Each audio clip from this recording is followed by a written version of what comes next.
What's up, everyone? Welcome back to the card table, where I need to think of a good intro for the card table. Anyways, today we're looking at a deck that's very personal to me. That's actually not Gear Chronicle for once. So I've been playing Vanguard, little side notes, since pretty much day one. Actually, even hyping up when it was Japan only. So, of course, I had to start with one of the classics. Those Royals, Kageros, Oracle Think Tank, Nova Grappler, all that stuff. And me being the anime geek that I was, I had to go with the way of the blasters. Of course, over the years, it's evolved. I've had many different versions of the Avatar deck, but still to this day, I do have a blaster deck, so I thought I'd do a special one and introduce you to the current build of the Doggo Force. So let's get going. Starting off with Wingle Brave. He's very brave. Look, he has brave in his name, that's how brave he is. On boost to any blaster units, he basically says if the attack hits anywhere, you could shove him in the soul, grab whatever blast you want. Fantastic tutor, gives you on-hit pressure that lasts basically until you get to use them, and like one of the biggest targets in the game to get sniped, so he is like a good user of resources. And he's a doggo. He's super pretty. Doggo, look at him, he's super pretty. Mine's SP. Moving on to the actual stars of the show, we got grade 3s, of course. That's a great point, how to say. So, start things off, this is the new kind of ace card for blasters for the time being, is Blaster Blade Exceed. His skills, he has two of them. First of all, when you stride on top of him, if you go into one of the savers, which is their archetype, then you can counterblast one, grab any card with Blaster Blade in its name from your deck. It does have to be a Blaster Blade, unfortunately, so you can't do all the old blaster shenanigans, but still grabs you a cool thing. And, of course, on place to Vanguard or Vanguard Circle, counterblast one, kill a thing. It's kind of what all blasters do, is when they're placed, you could retire a unit, so it gives you a little bit of control if you need it. But 11k Blaster Blade gets you more Blaster Blades. Cool dude. To go along with him, our other grade 3 for the time being is currently the Blaster Lou. Put the SP on top. And he's basically best friend of the blasters. The past, there's been Legion builds, there's been MLB, which is like the version I like to play. And we will be getting a cool grade 4 for Blaster later, which I'll hopefully update this to, but for right now, I think this is the best secondary just because of his skills. Which basically, first of all, he's an interceptor if you're Vanguard's Blaster, which that's kind of cool. And yeah, when you place him, you take one of your Blaster Blade cards, once again it has to be Blaster Blade, from your drop zone, bomb deck it, he gets +5 until end of turn. 16k off the bat, which is great because he has numbers, force that 10k shields, and cycles your Blaster Blades back in deck to be searched out later with our various skills. So that combo with the fact that he's free 5k guard makes him really cool. Of course, what would a Blaster Blade deck be without Blaster Blades? Around 4 different arts, 4 different kinds of SPs. I have like every version of this card, and I am a horrible person. But the OG avatar from the Animu, Blaster Blade. On place anywhere, he retires something. Counterblast 2, if it's on Vanguard, you can retire anything. If it's on Vanguard, it has to be a grade 2 or above. So, gives you control if you need it. I honestly never use the effect anymore, just use it in place because you do have to take counterblast on this deck, but he's here. Every card in this deck revolves around Blaster Blade somehow. He is Blaster Blade. In fact, we like Blaster Blade so much, we run 6 more. So we got 3 spirits. He is the 10k Blaster Blade. When called out of deck, you can counterblast retire a card. And he dies if he's attacked, but that's whatever. He's basically going to be your primary rad target on the grade 2 turn for the 10k meta. And my tech is these 3 Blaster Blade Seekers, which is in here literally for the name. My goal is to run more Blaster Blade targets, just so you have more things to tutor out with your Luz and your Exceeds, one of the grade 1s I'm about to show. And it just gives you, we got 4, 6, 10, 11, 12, 13, 14 Blaster Blade cards in this deck. So that basically boosts up all your number of blasters, unless you do all sorts of bolt. And last grade 2, it's a little controversial, I'm only running 2 of them, but Future Knight Lou. This dude, when he's boosted by 2 specific cards in the deck, gains +3, so he attacks for 16 and 19 respectively. Then counterblast 1, shove him in soul, grab out a grade 2 blaster from your deck. Everything but him is a grade 2 blaster, so basically gets your free attack. He is a huge combo piece. I would love to run at more than 2. But just for consistency's sake, I don't want to ride this. I really, really want to ride Blaster by grade 2 for Wingo Brave. And this prevents me from riding a Blaster great, because he's not a Blaster, unfortunately. But still a really good card. It helps you combat a lot of stuff. I'd say like 2, 3 is a good number to run of them right now. Move on to grade 1s. You got 3 of the new Perfect Guard.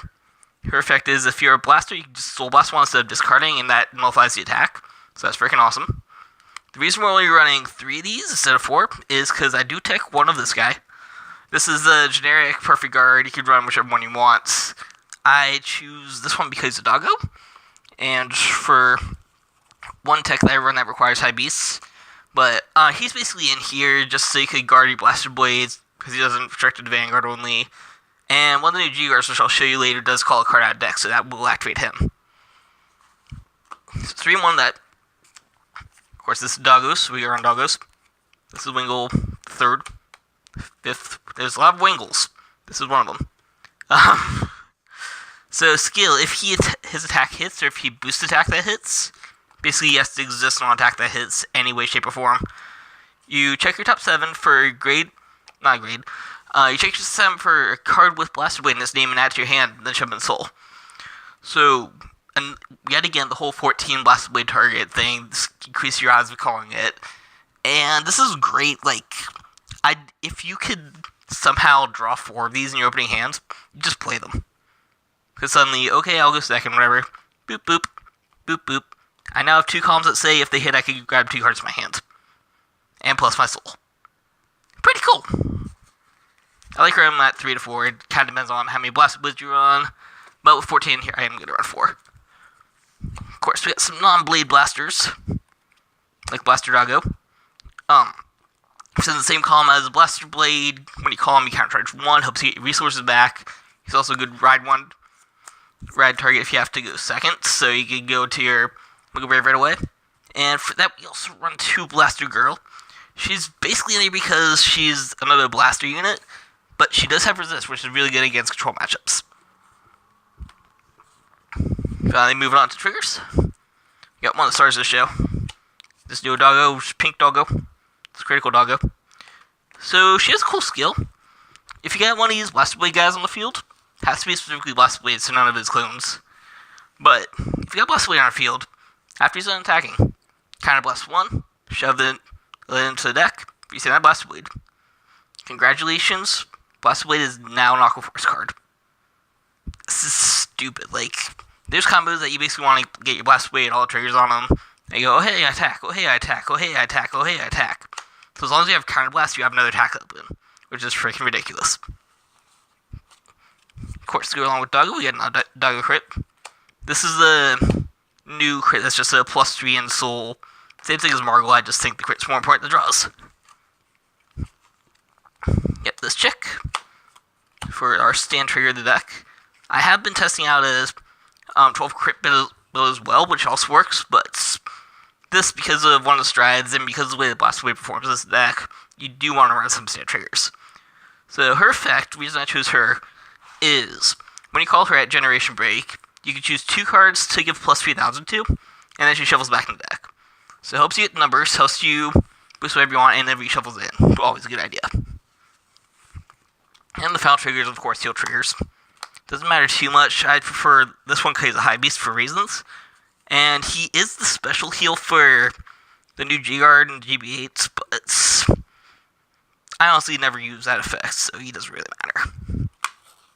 So that's main decks. Moving on to the part that's is the new part or whatever. Get the generation part. Put this backwards. Start with Pantsalot, Alfred's best friend. So this card's good. He's good. When you attack, you countercharge. Well, first he's a saver. A lot of the strides are sabers predate this. But when you attack, you countercharge, so that gives you a resource back that you just used on your Blaster Blade Exceed, if you decide to use that stride effect. And he has Quad Drive for no freaking reason. Gives you 4 cards on your first stride. Awesome. If you're on GB2 or higher, he gets a crit. So now you're getting crit and 4 drives for no reason with the countercharge. And as long as he's face up in your stride zone, all of your blasters have resist during your turn. Blaster Blades, rather. That's good. He gives you draft checks. He gives you a crit for no reason. He gives you your resources back for no reason. And he protects your Blaster Blades for no reason. It's a good card. I run 2 SC builds that run like 3-4. You only really need 2. Of course, the other main saver on a horse is the King of Pasta himself, Alfredo. Alfred's kind of your Raysander-ish card of the deck. He doesn't quite understand himself, but what he does is effectively paying the cost, counterblast 1 to your card. You choose one of your Blaster Blade units. Once again, we run 14 targets for this.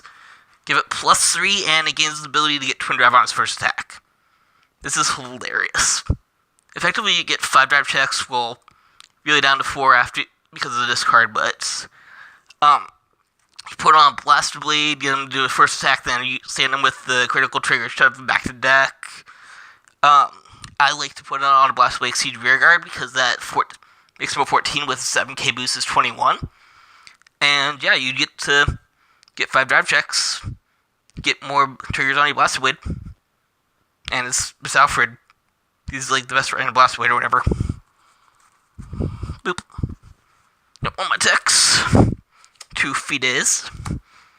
Theoretically, you'd be fine just running 1, but if you do ever want to run a full skill, then you're good on 2. So he's in here, number 1 for kind of lore reasons that the Fides is the original of the Blaster units, but basically he's in here as first turn stride. If you are going up against control matchup and you really need that against a lot of effect phase up, because his cost is discard 1 flip up any card. That includes him. And it fetches you out a grade 2 from deck. Then if you happen to be a GB3 and you flip another copy of him, you give +5 to 2 of your cards retire a card. So really cool for his clone effect that you just like pop a card for free and get +5 to your front row basically. But theoretically he's really just in here to flip against a lot of, if you're going to a control matchup to get what you call a Blast Blade out of deck. Pretty good. My other tech, the reason I run so many doggos, is freaking Garmor.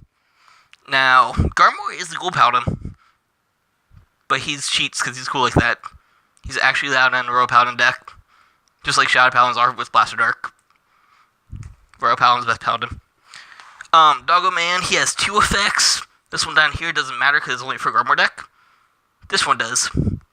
So GB2, free effect, you put, well not free effect, but take a card from your drops and put it back in the bottom of your deck. You reveal the top 6 cards of your deck. For every high beast that you reveal this way, you can give something +4. And if you get 4 or more with this, he gains a crit. This deck runs about 25 high beasts, so you have a pretty good half and half 50-50 chance of pulling it off. It's free, putting this your deck back in card, which is probably going to be a trigger, and then just powers up your field and gives him a crit for no reason. Great card, great tech 1. I can't wait to see the new Garmor deck. I might build one in the future because I love Garmor. He's like my second favorite Paladin. But yeah, it's Garmor. There he is. Maybe kind of throwaway pair. I don't know what to say about these two. They're in here technically for tech reasons, like this powers up your field, and he's another saver for your skills, and this could call you out anything at the cost of counterblast 1 basically. But realistically, the game should end before you hit them. Like, I could see possibly making that space for Holy Saber Dragon pair. The card that flips up gives you Blaster Blade +5s and a crits. That's a good field wipe if you have the ability to do that for mid-late game. But it's kind of like your tech space. You can run all miles in here if you really want to. The GB8, but you should never need the GB8 in this deck. There's a couple things to do. Most likely just a spare. And, of course, moving on to G-Guards. First of all, we got a card that I haven't shown in, like, any deck profiles yet, even though he's a freaking staple in most decks. Dismal. You play him, you can target one of your G-Guards, you can't die. Blaster Blade exists. You go boop. It doesn't matter what the first attack is, you just go boop. Blaster Blade. Can't kill my Blaster Blade. Now I'm at GB2 for all my cool things. Have fun. So he's kind of good in this deck. Got SP Marin, the new perfect card for set 11. Soul Blast 1 if you're a thing, which you will be in this deck. If you're a thing. Call out a grade 1 from your deck, gets +5 shield. You primarily use this to get out perfect cards, the classic one that you discard 1 from your hands. And well, basically just say Soul Blast 1, discard 1 to perfect card attack. Cool. But of course you can combo with some other cool stuff. I got this chick, the Ingrain upgrade that's actually supposed to be Alt Miles perfect card. She's in here basically for her first skill or brave skill. That if you have 3 cards or less in hands, it gets +5 shield. 31 for nothing if you have not that much to guard with. Pretty neat. Of course, the Blaster's other G-Guard, the one that came in the starter deck, is Ingrain, not Ingrain, Assault, the original G perfect card. Her skill is Counterblast 1, getting +5 shield for every card in your field. So, full field, you're going to get +25. That's going to be 15, 20, 40 shield? 50 shield? Yeah, this is good. It's the most defensive card. It costs Counterblast, which sucks because this deck does like the Counterblast a lot, but it's very, very defensive. Very good. And of course, rounding it out, we have the Generation Break G-Guard. Honestly, it's kind of fillery. Like, +10 shield for just having a card in the front row is nice. It's nice 36 guard, but it's realistically, you don't really use it unless you just want to drop and draw a card with the heal trigger. There's a Doggo. It's here. That's all I'm going to say about it. So that was Blaster's version. God, I don't even know anymore. I've had this deck for so long. Let me know what you guys think about the deck. I am going to have a couple more builds of it that I would like to share in the future. Don't forget to comment below anything that you thought about it. Like this video if you enjoyed. And of course, as always, don't forget to embrace the infinites. Bye-bye.